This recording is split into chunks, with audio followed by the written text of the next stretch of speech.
नहीं नहीं, मेरे को समझ में नहीं आ रहा है कि जनता की प्रॉब्लम है या आपकी क्या प्रॉब्लम है, या आप सिलेक्टिव सवाल सुना रही हैं जनता के। एक पार्टी है, उसका एक रेजोल्यूशन है, वो एक रास्ते पे चलने की कोशिश कर रहे हैं, तो इसमें ये इतना ज्यादा उफ इफ एंड बट्स एंड उफ, ये सब आई डोंट अंडरस्टैंड।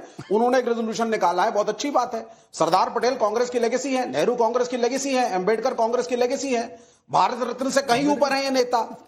बार बार पूछा जाता है अंबेडकर को भारत रत्न कब और क्यों, सरदार पटेल को भारत रत्न कब और क्यों। ये भारत रत्न के लिए नहीं लड़े थे आजादी के लिए, भारत रत्न से कहीं ऊंचा कद है सरदार पटेल का। और सुन लीजिए, जो लोग ये डिवाइड एंड रूल करते हैं सरदार पटेल वर्सेस नेहरू में, ये इतिहास को पढ़ लें कि जब ये देश आजाद हुआ था तो एक युवा प्रधानमंत्री की जरूरत थी और पंडित जवाहरलाल नेहरू की उम्र 50s में थी, जबकि सरदार पटेल 74-73 के थे और हालत बहुत बुरी थी, सेहत बहुत खराब थी। और इसलिए सरदार पटेल जी ने, हालांकि वो चुने जा रहे थे, स्वेच्छा के साथ पंडित जवाहरलाल नेहरू को भारत का प्रधानमंत्री बनने में सहायक बने।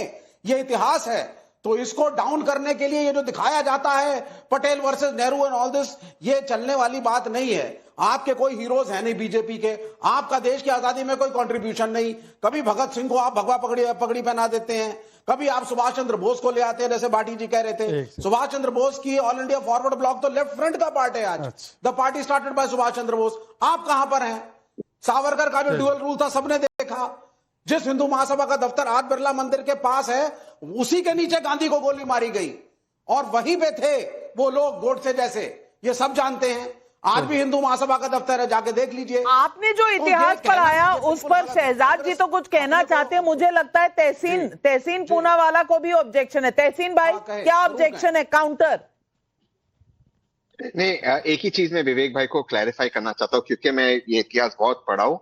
कभी भी सरदार पटेल प्रधानमंत्री जी के रेस में नहीं थे। इलेक्शन कांग्रेस की प्रक्रिया में कोई भी स्टेट यूनिट इलेक्ट करता ही नहीं है प्राइम मिनिस्टर को। और तीसरी बात कि प्राइम मिनिस्टर नेहरू 1946 में आजादी के बाद पहले चुने गए थे और उस वक्त तत्कालीन प्रेसिडेंट कांग्रेस के आचार्य कृपलानी थे। कहीं पर ये नहीं था कि कोई रेस था स्टेट यूनिट, भाजपा की व्हाट्सएप यूनिवर्सिटी। लेकिन अभी देखिए तहसीन की ही बातों से तहसीन का झूठ उजागर कर। 10 सेकंड सर। लेकिन मैं कहना चाहता हूं, जिन लोगों ने, ये विवेक ने बिल्कुल सही कहा, जिन लोगों ने गांधी को मारा, गोडसे और आप्टे, वो लोग का वो 5th अटेम्प्ट था महात्मा गांधी के ऊपर। और ये बात बिल्कुल सही है कि आरएसएस के लोगों ने मिठाई बांटी थी और आरएसएस के प्रति एक एक करके बहुत सारा इकट्ठा हो गया। मुझे जवाब देने का अवसर दीजिए। चलिए जवाब दीजिए शहजाद। मुझे लगता है तहसीन और विवेक ने आज सुपारी ले रखी है कांग्रेस की। तहसीन ने बोला 5th अटेम्प्ट था, तो नेहरू जी की सरकार कर क्या रही थी? 5 अटेम्प्ट करने दे दिया। सुनिए ना, आप सर बीच में नहीं, सर ऐसे नहीं हो सकता। जी मैं उसका जवाब दे देता हूं। 1946 में आपके दादा थे, आपके और मेरे दादा। तहसीन, दिस इज नॉट राइट। 1946 में नेहरू जी पहली बार ब्रिटिश क्राउन के नीचे प्रधानमंत्री बने, तो कौन से चुनाव होकर बने थे? यही तो हम कह रहे कि थोपा गया। तीसरी बात अब सुन लीजिए, अब इन्होंने क्या बोला कि गांधी, आंबेडकर, पटेल ये कांग्रेस के आइकॉन है। ये विवेक जी, वाह विवेक जी, आपने नेहरू जी को आइकॉन माना। जो आपकी पहली सरकार थी नंबूद्रीपाद की, उसको डिसमिस, पहली चुनी हुई कम्युनिस्ट सरकार को डिसमिस करने का महापाप आंबेडकर जी के खिलाफ जाकर किया 1959 में नेहरू जी ने। अब नेहरू जी के गुणगान कर रहे, ठीक है करो। दूसरी बात ये बोलते हैं नेताजी हमारे थे, नेताजी आपके थे, तो ये कर्तव्य पथ पर, सर मैंने आपके बीच में नहीं, सर 20 सेकेंड, ओनली 20 सेकेंड। कर्तव्य पथ जिसको राजपथ बोलते थे, सर मैंने आपके बीच में नहीं बोला। विवेक जी, डिबेट खराब हो जाएगी, ऐसे मत कीजिए। बहुत सारे पॉइंट्स का जवाब देना है मुझे, मैंने आपके बीच में नहीं बोला। कर्तव्य पथ पर इतने वर्षों तक जॉर्ज की मूर्ति ऐसी खड़ी थी, कम्युनिस्ट क्या कर रहे थे? हम आए तब हमने नेताजी की मूर्ति लगाई। तीसरी बात सुनिए ना, एक एक करके मुझे बोलने दीजिए। पटेल जी की एक ही तो विचारधारा थी, वन इंडिया, और वन इंडिया के खिलाफ आज स्टेटमेंट दिया जा रहा है, उस पर कुछ बोला नहीं। और आंबेडकर जी पर लास्ट, आंबेडकर जी ने कभी मुस्लिम आरक्षण दो ये बोला था क्या? आंबेडकर जी सामाजिक न्याय और संविधान के पुरोधा थे। सामाजिक न्याय और संविधान को साथ क्या रहा है? वक्फ का बिल, और उसके खिलाफ तुष्टीकरण पथ पर कौन है? कांग्रेस, समाजवादी और लेफ्ट। और ये लोग जो है वो न्याय पथ पर है। बिल्कुल, और एकता की बात कर रहे हैं ये सरदार पटेल की राह पर चलने का प्रॉमिस करते हुए। सवाल बहुत सारे हैं, लेकिन नरेश चंद्र शुक्ल का यूट्यूब पर सवाल है, कांग्रेस के अधिवेशन में श्रीनिवास बीवी ने वेस्ट इंडिया से लड़ने की बात बोली है, ये कैसे भारत जोड़ा है? और राहुल गांधी वहां बैठे हुए हैं, उन्होंने कुछ नहीं कहा। कमलेश सागर का व्हाट्सएप पर सवाल है, जब कांग्रेस सत्ता में थी तब पटेल क्यों नहीं याद आए? ब्रिजभूषण त्यागी व्हाट्सएप पर पूछ रहे हैं, राजकुमार भाटी जी ये क्यों नहीं समझते कि कांग्रेस को ज्यादा डिफेंड करने के चक्कर में समाजवादी पार्टी की लुटिया भी डूब सकती है। अब राजकुमार भाटी जी आपके शुभचिंतक बहुत है। नहीं, अब हमें पता है ये किस तरह के शुभचिंतक है। ये केवल हमारे कांग्रेस के बीच में डंडा डालना चाहते हैं, लेकिन ये डंडा डलेगा नहीं। ये जो कह रहे हैं कि उसे बचाव करने में, मैंने कांग्रेस का कोई बचाव नहीं किया, मैंने केवल तथ्य बताए। जो फैक्ट है वो बताना चाहिए हमें, फैक्ट पर रहना चाहिए। जब ये हमारे बीजेपी के मित्र गलत फैक्ट पेश करते हैं, गलत बातें रखते हैं, तो उनका खंडन करना, उनकी सच्चाई बताना जरूरी हो जाता है। अच्छा, ये तो इनकी तो देखिए, भारतीय जनता पार्टी जिस संगठन से आती है, आरएसएस से निकल के, आरएसएस की तो ये कार्यशैली रही है कि झूठ बोलो, बार बार बोलो। जब बार बार बोलते हैं तो झूठ सच जैसा लगने लगता है। अपनी बात पर डटे रहो, लोगों को गुमराह करते रहो, लोगों को कभी ये बताओ कभी वो बताओ। तो ये तो इनकी कार्यशैली है, इसलिए संदेह पैदा करते हैं और लोगों के बीच में भ्रम पैदा करते हैं। लेकिन फिर मेरा एक सवाल है, और मैं ये सवाल प्रदीप गुप्ता जी आपसे पूछना चाहती हूँ।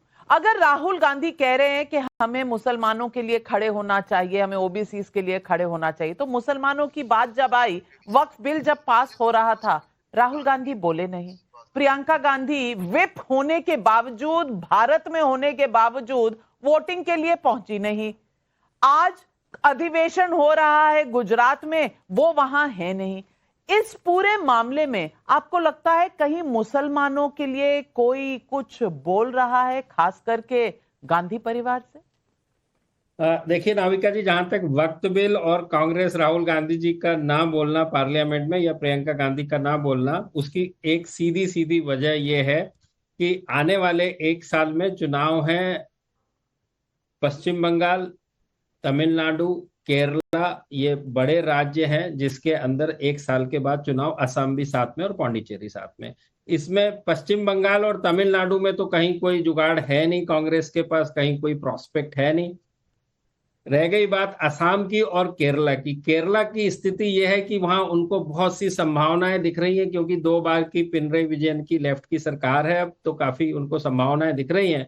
और केरला यदि जीतना है तो आपको क्रिश्चियन और मुसलमान दोनों को साधना होगा। और क्रिश्चियन जो खासकर केरला के हैं, उन्होंने एक ये स्टैंड ले रखा है वक्त बिल के फेवर में, वक्त बिल के फेवर में।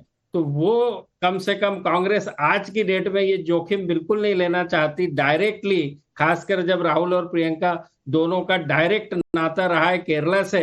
और अब जो उनको संभावनाएं, जो सबसे ज्यादा संभावनाएं कांग्रेस पार्टी यदि देख पा रही है, तो वो केवल और केवल केरला में देख पा रही है। इसकी वजह से उनके कुछ भी बोलना वक्त बिल के खिलाफ और उस तरह से ओपनली उन्होंने उससे बचाव किया है। वो एक प्योरली राजनीतिक स्टैंड है। जहां तक प्रियंका गांधी CWC में नहीं उपस्थित है, वो एक शायद उनका पर्सनल विषय है जो कि कांग्रेस पार्टी ने क्लियर किया है, वो अब्रॉड है और छुट्टी पे है। ये एक अलग बात है कि कांग्रेस के जो सर्वे सर्वा या प्रियंका गांधी या राहुल गांधी है, वो अमूमन या ज्यादा करके देखा गया है काफी विदेश दौरे पे रहते हैं, जिसका कि उनको लगातार खामियाजा भुगतना पड़ा है। जैसे मैंने कहा ना कि आपके प्रतिद्वंदी यदि सामने इतने मजबूत हैं, तो आपको बोलते ना एक रेसलिंग रिंग के अंदर जाने के समय उसके इर्द गिर्द तो मैच करना पड़ेगा ना भाई, उसके बिना कैसे काम चलेगा। और उसी के नतीजन आप ये देख पाते हैं कि कांग्रेस एक के बाद एक कई चुनाव हार चुकी है। एक आध 2 चुनाव में जीत जरूर हुई है, कर्नाटका में और तेलंगाना में, बाकी तो सब